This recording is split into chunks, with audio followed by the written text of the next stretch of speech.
For centuries, sailors have whispered of sea monsters, gigantic serpents, tentacled beasts, leviathans lurking in the deep. Creatures of myth, or are they? But what if I told you one such creature may have surfaced not in ancient legend, but during modern warfare? On the night of April 30th, 1918, the German U-boat UB-85 silently patrolled the North Channel, a narrow strait connecting the Irish Sea to the Atlantic. Captain Gunther Kretsch and his crew had hunted Allied ships for weeks, but luck had eluded them. That night, under the light of a full moon, everything changed.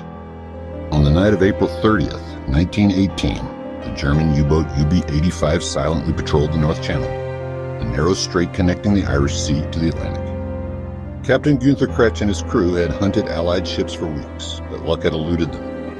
That night, under the light of a full moon, everything changed. Without warning, UB-85 was jolted by a massive force from the starboard side. Then, a thud. Something had landed on the deck. Captain Kretsch looked down and was met with a nightmare. A giant sea creature was climbing onto the submarine. Kretsch described it as having large eyes set in a bony skull, glistening teeth, and an unnatural weight that pulled the vessel downward, threatening to sink it completely. Could it have been a mosasaurus, an aquatic predator believed extinct for over 66 million years? The crew panicked. They fired their sidearms in desperation.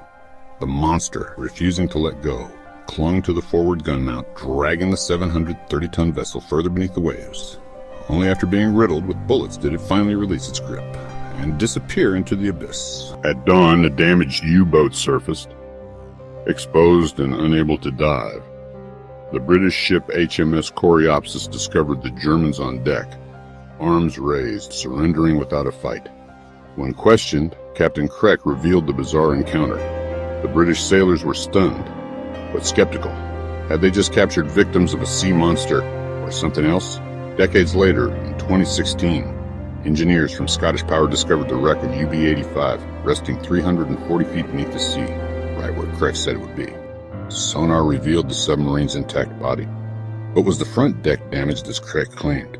The truth remained murky. Local historian Gary Campbell, keeper of Loch Ness Monster records, suggested the encounter may be true, pointing to similar sightings from Wales to Liverpool Bay.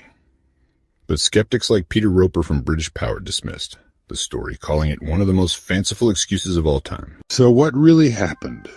American historian Dwight R. Messmer unearthed the truth in the U.S. National Archives. Among thousands of German Navy documents was a report from UB-85's own crew. No mention of a monster. Instead, it told a more human story. The submarine flooded during a dive, not due to claws and fangs, but a fatal design flaw. Kretsch had ordered a heater installed in the officers' quarters. The electrical cables ran through the conning tower, compromising the hatch seal. When the U-boat attempted a crash dive to evade British patrols, water flooded in, short-circuiting batteries, releasing deadly chlorine gas. With no choice, the crew surfaced and surrendered. Before leaving, Kretsch and his navigator scuttled the sub, sending its secrets to the ocean floor. And the sea monster? Possibly a cover story to hide a captain's embarrassment. In the end, UB-85 may have sunk not by claw or curse, but by comfort. Heater, not a horror, brought down the beast. But even now, the myth remains. Because sometimes, monsters are easier to face than mistakes. Thanks for watching today's episode of Perspective Facts. Don't forget to like, share, and subscribe for more stories where truth and legend collide. Got a mystery you want us to explore? Drop it in the comments. Until next time.